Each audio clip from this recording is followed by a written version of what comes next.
Hi everyone, in front of me I've got DOOGEE T20 and let me share with you how to change video resolution on this device.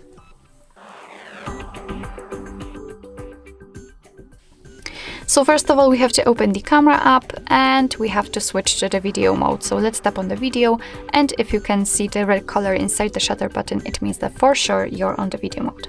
So now we can enter the settings, which are in the right upper corner, and here in the video settings we have to take a look at the video size for the back camera. Let's tap on it.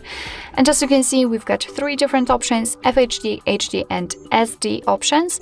They are the difference between them is in the frames per second. No, all of them have the same frames per second, but the p-value kind of is different. So here we've got 1080p, 720p and 480p.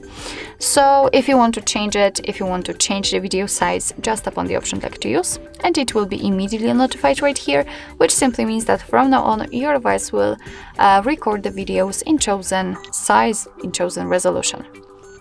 Alright, so basically that's all. This is how to change video size or video resolution in your DOOGEE T20. Thank you so much for watching. I hope that this video was helpful, and if it was, please hit the subscribe button and leave the thumbs up.